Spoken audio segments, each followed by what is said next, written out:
ஞானத்தில் முன்னேற்றம் அடையும் போது சித்திகள் வரலாம். ஆனால் அதில் நாட்டம் கொள்ளக்கூடாது. இன்ஃபாக்ட் அது ஞானத்திற்கு தடையாகவே அமையும் என்று ஞானிகள் விலகியே இருக்க சொல்வது ஏன்? அப்படிங்கிறது இன்றைக்கான கேள்வி. சரி, ஃபர்ஸ்ட் சித்திகள்னா என்ன? அது ஏன் வருது? அது ஏன் நம்ம யூஸ் பண்ணக்கூடாது? இவ்வளவுதான கேள்வி. இப்போ சித்திகள்னா என்ன? எக்ஸ்ட்ராடினரி பவர்ஸ் அப்படின்னா, தண்ணீல நடக்கலாம், காத்துல மிதக்கலாம்.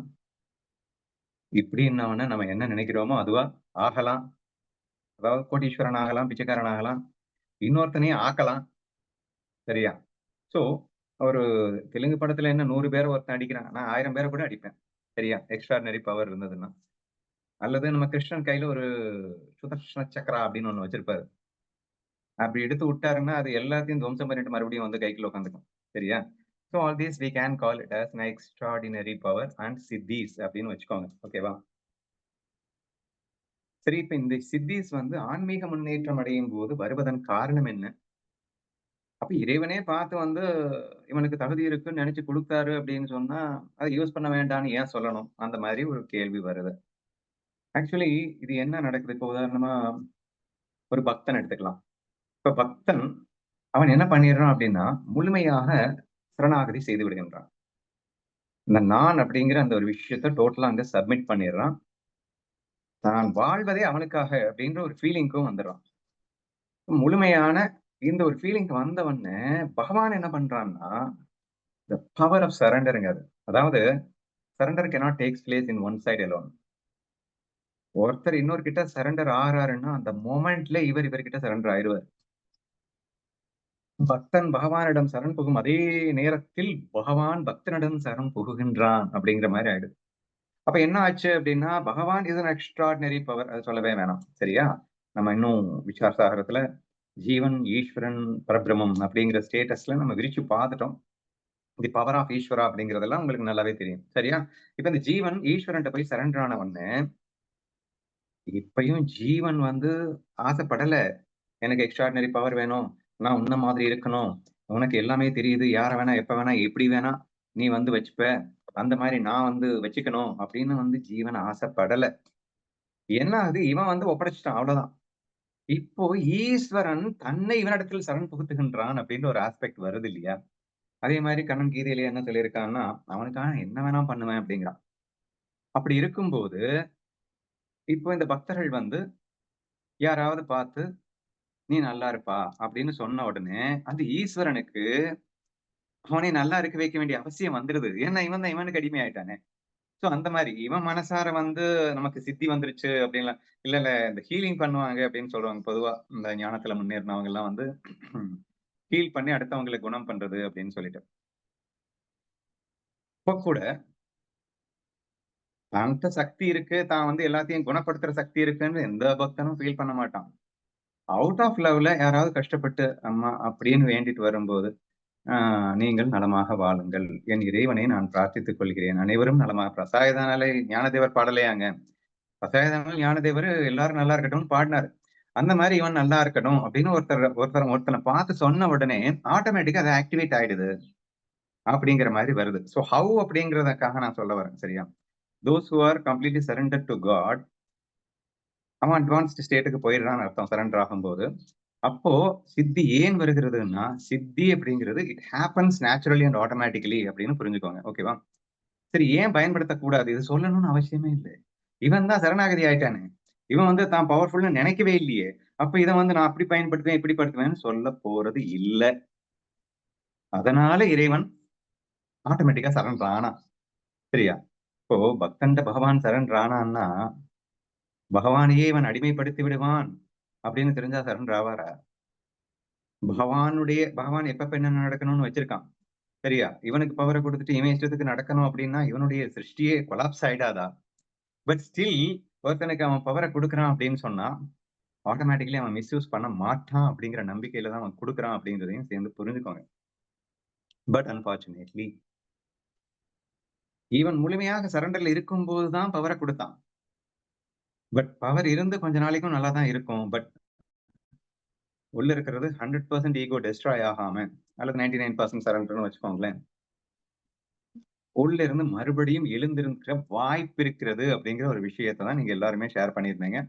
நம்ம 100% கண்ணனாகவோ, அல்லது முழுமை பெறவில்லை. நம்ம வந்து ஏன்னா கண்ணனுக்கு இப்ப கருணை ஓவர். கொஞ்சம் நம்ம வந்து அவனுக்காக இறங்கிட்டாலே அவன் புசுக்குன்னு இறங்கி வந்துடுறான். நம்ம முழுசா ஆயிட்டோமான்னு கூட அவன் பார்க்கறதில்ல. அவன் அவன் ஓவர் கருணையில வந்து அந்த மாரி பண்ணிடுறான்னு வச்சுக்கோங்களேன். பட் ஸ்டில் நம்ம வந்து அந்த சரணாகதியில தான் இருக்கணும் அப்படிங்கிற ஆஸ்பெக்ட்ல இருந்து ஞானிகள் சொன்னாங்க. யூஸ் பண்ணாதப்பா அப்படின்னு. சரி யூஸ் பண்ணாதேங்கன்னு ஏங்க சொல்லணும்? அத ரைட் வேல யூஸ் பண்ணுன்னு சொல்லியிருக்கலாம்ல. அது யூஸ் பண்ணா உனக்கு தடன்னு ஏங்க சொல்லணும்? அப்படின்னு அடுத்த கொஸ்டின் வருது. இப்ப நான் ஹையர் நாலேட்ஜ்க்கு போயிடுறேன். ஜீவா, ஈஸ்வரா, பரபிரம்மம். நீ யார் இப்போ? ஜீவன் தானே நானு. ஜீவன் அப்படிங்கிறவன் எப்படி வாழணுமோ அப்படித்தானே நான் வாழணும். இப்ப எதுக்கு எனக்கு ஈஸ்வரன் ஆகணும்னு ஆசை? இப்படி ஆசை வந்துறக்கூடாதுன்னு நான் ரொம்ப டீட்டெயிலா நம்ம ஒரு சப்ஜெக்ட் பேசியிருக்கோம். ஜீவனுக்கு கிக் அதிகமா, ஈஸ்வரனுக்கு கிக் அதிகமா அப்படின்னுலாம் பேசிட்டோம். அப்ப அதுல கொஞ்சம் ப்ரூஃபே பண்ணிட்டோம். 2 ஈக்குவல் தான் இருந்தாலும், ஈஸ்வரனை விட ஜீவனுக்கு கிக் அதிகம்ன்ற ரேஞ்சுக்கும் ப்ரூஃப் பண்ணிட்டோம். இல்லையா? அப்போ இந்த ஞானத்தை 100% தெளிவா உணர்ந்தவனுக்கு, ஜீவ ஸ்திதியில் இருக்கின்ற இவன் ஈஸ்வர ஸ்திதிக்கு அலைய மாட்டான், ஆசைப்பட மாட்டான். ஈஸ்வர ஸ்திதியே கிடைத்தாலும் அவன் ஜீவ ஸ்திதியில் தான் வாழ விரும்புவான். அதை பயன்படுத்த மாட்டான். புரியுதா? So simple. ஏன் யூஸ் பண்ண வேண்டாம்ன்னு ஞானிகள் சொல்றாங்கன்னா, "டேய் லூசு நீ ஜீவனா வந்து அனுபவிக்க வந்தவன்டா. அனுபவி. எக்ஸ்ட்ரீம் பிளிஸ் ஈஸ்வரனோட உனக்கு கிடைக்கும் அப்படிங்கிறப்போ, இந்த ஆனந்தம் தான்டா உனக்கு வேணும். அல்டிமேட்லி உனக்கு என்ன வேணும்? ஆனந்தம் தானே. அது இந்த ஜீவ ஸ்திதியில தானே கிடைக்கும். அப்படின்னா என்ன? பவர் இல்லாத ஸ்திதியில தான்டா கிடைக்கும். ஏங்க பவர் வேணும் எதுக்கு வேணும்? நீ மோட்சம் அடைவதற்கு நான் யூஸ் பண்ணிப்பேனே. மோட்சம்ன்றது என்னது? ஆனந்தம் தானே. அந்த பவர வச்சுக்கிட்டு நீ மோட்சம் அடையிறது அப்படிங்கிறத விட, பவருக்கும், மோட்சத்துக்கும், ஆனந்தத்துக்கும் சம்மந்தமே இல்ல அப்படிங்கிறதுனால, நீ ஆனந்தத்தை அடைந்து விட்டால் பவர்னால என்ன யூஸ் உனக்கு? தேர்ஃபோர் அந்த நம்ம முழுமை நிலையை எட்டிக் கொண்டிருக்கும் அந்த நிலையிலே இந்த சித்திகள் குறுக்கே வந்து மீண்டும் ஈகோ ரெய்ஸ் ஆகிவிடும் அப்படிங்கிற காரணத்தினால ஞானிகள் வேண்டாம் என்று சொன்னார்கள் என்பது ஒரு புறம் இருக்கட்டும். ஜெனரலாவே யோசிச்சு பார்த்தீங்கன்னா, அவசியமே இல்ல. இப்ப நான் உங்கள கன்ஃப்யூஸ் பண்றதுக்காக நான் ஆரம்பத்துல பேசும்போது என்ன சொன்னேன் அப்படின்னா, ஏன் ஒரு செல்ஃப் கான்ஃபிடன்ஸே இல்லையா உங்களுக்கு? ஏன் நீங்க வந்து அந்த பவர ரைட் யூஸ் பண்ணலாம்ல? சூப்பர்மேன் மாரி, ஸ்பைடர் மேன் மாதிரி, ஹீ மேன் மாதிரி நம்ம 4 பேருக்கு உலகத்துக்கு நன்மை பண்ணலாம்லங்க. பவர் இருந்தா என்னங்க தப்பு? இப்ப ஸ்பிரிச்சுவல் பவர் இருந்தா தான் மோடி மாரி இருந்தா தான் நெறைய பேருக்கு நல்லது பண்ண முடியும். இப்ப power helps us to serve everyone in this world.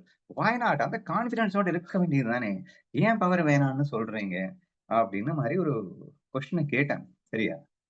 ஆக்சுவலா தட் இஸ் நாட் அவர் ஜாப்ங்க.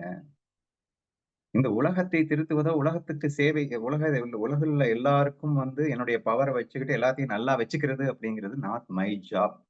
அது ஈஸ்வரனுடைய வேலை. சரியா? அதாவது படைப்பவன், காப்பவன், அழிப்பவன் மேல இருக்கிற ஈஸ்வரன்.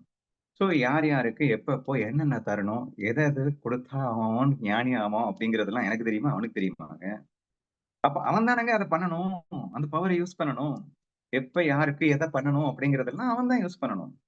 என்கிட்ட பவர் இருந்தா, ஜீவனா இருக்கிற எனக்கு எல்லாமே தெரியும் அப்படின்னாலும் எனக்கு ஈஸ்வர பதவி வேண்டான்னு சொல்லிட்டோம்.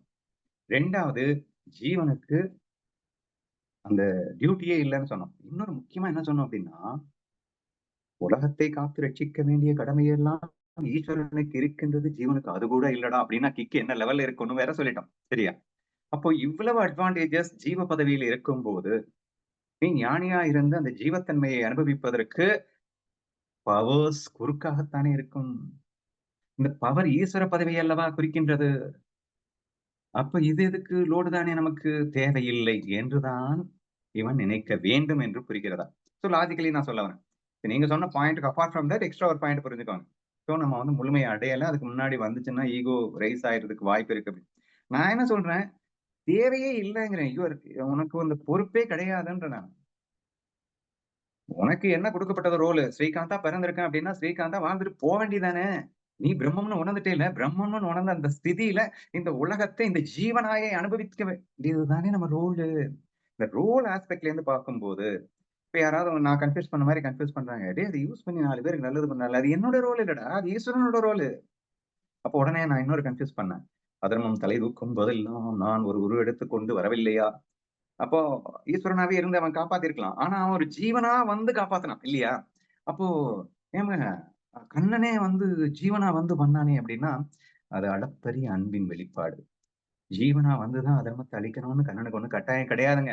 அவன் ஈஸ்வரனா இருந்துட்டே பண்ண முடியும். ஆனா, பக்தர்கள் கஷ்டப்படுறத அவனால பார்க்க முடியல. அவர்களை ஆறுதல் செய்வதற்காக அவர்கள் அருகிலே அவர்கள் போலவே ஒரு உருவத்தில் தோன்றி அவர்களுக்கு அன்பு காட்ட வேண்டும் என்ற அளப்பரிய அன்பின் வெளிப்பாடாக அவன் ஜீவஸ்வரூபத்திலே தோன்றுகின்றான் என்றுதான் நீங்கள் எடுத்துக்கொள்ள வேண்டுமே தவிர, இந்த ஜீவஸ்வரூபத்தில இருந்துகிட்டு உலகத்த ரட்சிக்கிறதுக்காக அவன் வந்து வந்தான்னு ஒண்ணும் கிடையாதுங்க. அவன் ஜீவஸ்வரூபத்தில வந்தா தான் இந்த உலகத்த ரட்சிக்கணுன்றதெல்லாம் ஒண்ணுமே இல்ல. He is an ultra power. அவன் எங்க இருந்தாலும், எப்படி இருந்தாலும் எல்லாத்தையும் காப்பாத்திட்டு தான் இருப்பான். சரியா? That is not our role அப்படிங்கிற அடிப்படையில பார்க்கும்போது, அப்ப வேற எதுக்கு எனக்கு வேணும்? வேற எதுக்கு வேணும்? தேவையே இல்ல. சோ, பவர்ஸ் அப்படிங்கிறது நமக்கு அவசியமே இல்லை, தேவையே இல்லை என்ற அடிப்படையில் நமக்கு பவர் வேண்டாம் என்பது எனது கருத்து. புரிந்திருக்கும் என்று நினைக்கின்றேன்.